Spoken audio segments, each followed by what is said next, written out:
आज के क्लासेस में हम लोग बात करने वाले हैं एम्ब्रायोजेनेसिस के बारे में, यानी ये क्लास 12 रिप्रोडक्शन का लास्ट लेक्चर है जिसमें हम लोग एम्ब्रायोजेनेसिस के बारे में डिटेल स्टडी करेंगे। बेसिकली हम लोग बात करते हैं एम्ब्रायोजेनेसिस। सबसे पहले देखते हैं एम्ब्रायोजेनेसिस का मतलब होता क्या है। एम्ब्रायोजेनेसिस का मतलब होता है डेवलपमेंट ऑफ एम्ब्रायो। एम्ब्रायोजेनेसिस में हम लोग क्या देखते हैं, डेवलपमेंट ऑफ एम्ब्रायो, यानी एम्ब्रायो जो है वो किस प्रकार से डेवलप करता है बॉडी में। ठीक है, तो एम्ब्रायोजेनेसिस का जब हम लोग स्टडी करेंगे तो वो दो रूप में हम लोग करने जा रहे हैं। एक हम लोग उसको में देखेंगे सेल डिवीजन के बारे में, यानी एम्ब्रायोजेनेसिस कब होगा, जब बॉडी में सेल का डिवीजन होगा, और सेल डिवीजन होने के बाद उसमें फिर क्या होगा, सेल का डिफरेंशिएशन होगा। क्या होगा, सेल का डिफरेंशिएशन होता है। सेल का डिफरेंशिएशन का मतलब क्या हुआ, जैसे बॉडी में एक सेल बन गया तो वो सेल मसल सेल भी बन सकता है, और वो सेल आगे चल के न्यूरल नर्व सेल भी बन सकता है। तो याद रखिएगा आप लोग कि एम्ब्रायोजेनेसिस में सबसे पहले सेल डिवीजन होता है। सेल डिवीजन दो रूप में होता है, एक मियोसिस होता है और एक होता है मिटोटिक, और दूसरा होता है सेल डिफरेंशिएशन, यानी बॉडी में सबसे पहले वो सिंगल सेल बनता है, उसके बाद वही सेल हो सकता है तो नर्व सेल भी बन सकता है, वही सेल हो सकता है तो आपका अलग अलग सेल के रूप में भाग वो ले सकता है। ठीक है, हम लोग इसमें और अगर स्टडी करेंगे तो इसमें हम लोग बात करते हैं एम्ब्रायोनिक डेवलपमेंट के बारे में। हम लोग आगे इसमें देखेंगे तो क्या बात करेंगे, एम्ब्रायोनिक डेवलपमेंट। तो एम्ब्रायोनिक डेवलपमेंट में तीन होता है, एक को हम लोग बोलते हैं ओविपोरस, एक हम लोग क्या बोलते हैं ओविपोरस, सेकंड को क्या बोलते हैं विविपोरस, और थर्ड को बोलते हैं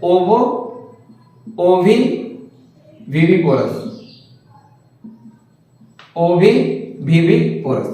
तो इन तीनों में अंतर क्या है, इन तीनों में सबसे बेहतर अंतर समझिएगा।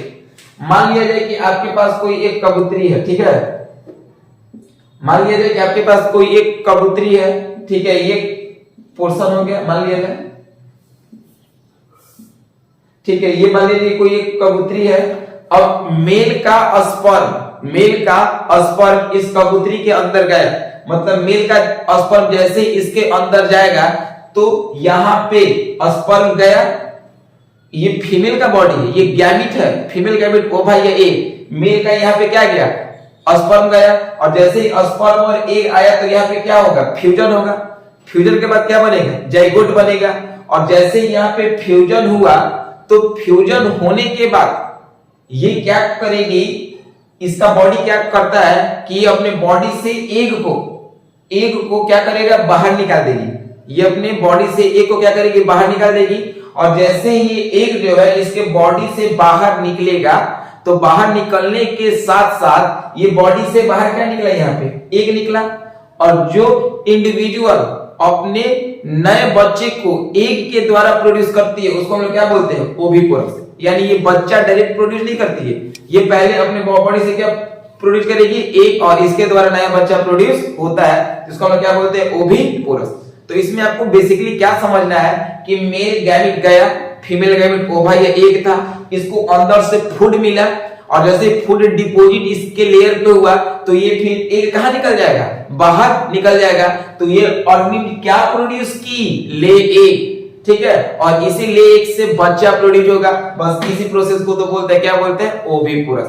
यानी जो ऑर्गेनिज्म सबसे पहले लेइंग एग दे, अंडा दे, और अंडे से बेबी प्रोड्यूस हो, उसको हम लोग क्या बोलते हैं, ओविपोरस। कहानी क्या बताया, ध्यान से समझिए। यहाँ पे हमने बताया कि मेल गैमेट गया, फीमेल गैमेट था, दोनों फ्यूज हुआ, फ्यूज के बाद जो भी एग बना, अरे सिंगल सेल जाइगोट क्या है, एग ही है ना, तो जो भी यहाँ पे एग बना उस एग में फूड डिपॉजिट हुआ, और जैसे फूड डिपॉजिट हुआ तो वो क्या निकल गया, बॉडी से बाहर।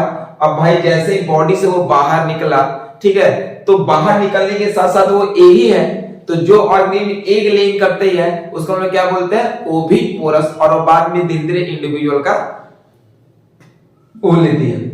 फिर सेकंड बात करते हैं विविपोरस। विविपोरस में हम लोग ह्यूमन बीइंग देखते हैं, क्या देखते हैं, ह्यूमन बीइंग। जैसे आप फीमेल का बॉडी देखते हो ना, फीमेल का जो बॉडी है उसमें क्या होता है, उसमें मेल का स्पर्म जाता है, ठीक है, ओवरी से ओवरिया एग मिलता है और दोनों फैलोपियन ट्यूब में फर्टिलाइज करके सिंगल सेल जाइगोट बनाता है। ठीक है, वहां पे तो सिंगल सेल बनता है लेकिन 2 डाई हैप्लॉइड सेल होता है।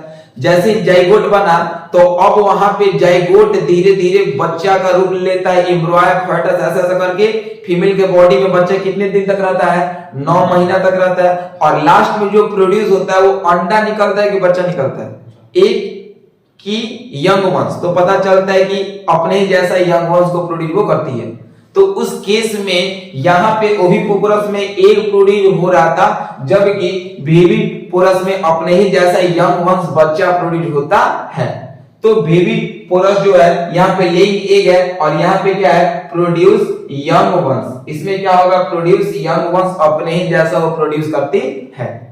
ठीक है, अच्छा आपसे कोई अगर क्वेश्चन पूछ दे कि ट्रू विविपोरस किसको बोलेंगे, ट्रू विविपोरस, तो ट्रू विविपोरस बोलने का सबसे बड़ा शर्त है मां का जो ओदर होता है यूटेरस, उसमें जब बच्चा पलता है तो बच्चा को भी तो न्यूट्रिशन चाहिए ना भाई।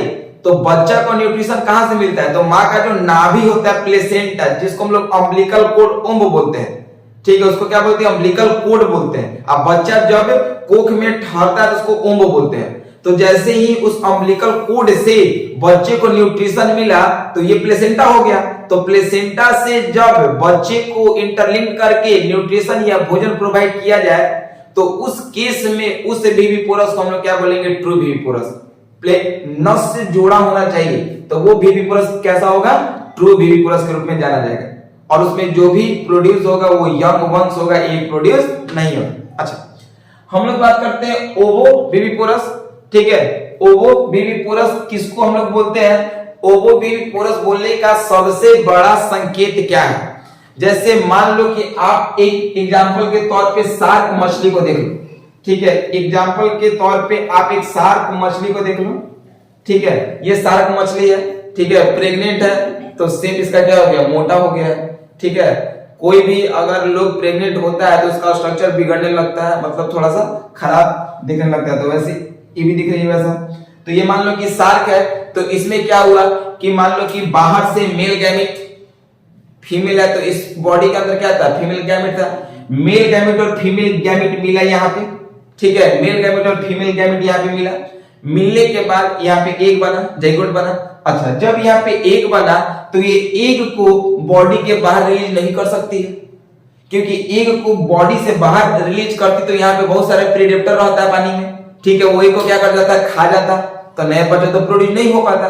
ठीक है, तो ये क्या करती है कि कुछ समय तक इसी बॉडी के अंदर मेल और फीमेल गैमेट फ्यूज कर देता है ना, तो जो एग बनता है वो एग इसी बॉडी के अंदर हैच कर जाता है।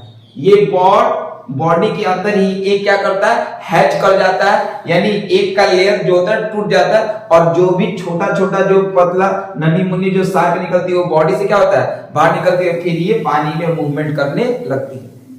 तो ये ओवो विविपोरस दोनों काम किया, ओवो विविपोरस दोनों काम किया। दोनों काम किया का मतलब क्या कि एग तो रिलीज कर रही है लेकिन बॉडी के बाहर नहीं, बॉडी के अंदर। अब बॉडी के अंदर काम कौन करता है, विविपोरस, और ये क्या काम कौन करता है, ओविपोरस। ठीक है, तो ये दोनों प्रोसेस को फॉलो करता है कौन मछली, शार्क। ठीक है, शार्क में कंडीशन क्या बताया आपको कि मेल गैमेट गया और अंदर क्या था, फीमेल गैमेट ओवरी एक था। ठीक है, दोनों मिला के फर्टिलाइजेशन के बाद जो भी जाइगोट बना वो एक बाहर निकलना चाह रहा था, लेकिन वो डर रहा था इन्वायरमेंटल कंडीशन से कि जैसे ही बाहर निकलेगा वो, तो बाहर निकलने के साथ उसके साथ होगा क्या कि बहुत सारा प्रेडेटर आएगा, उसको खा जाएगा। यार इसका जिंदगी ऐसे भी झंड हो जाएगा, खत्म हो जाएगा कहानी। तो उस केस में ये क्या करता है ना कि अपनी बॉडी के अंदर इसको सेवता है, रखता है, धीरे धीरे इसकी बॉडी से एक जो है वो हैच कर जाता है, टूट जाता है, निकल जाता है। ठीक है, और इसमें से जो आपका शार्क प्रोड्यूस होता है वो शार्क फिर पतला छोटा छोटा ऐसे बाहर करके निकल जाता है। ठीक है, तो ये पूरा का पूरा चैप्टर हमारा समाप्त होगा। कल के क्लासेस में हम लोग आगे बात करेंगे reproduction in flowering plant. Okay, Number 1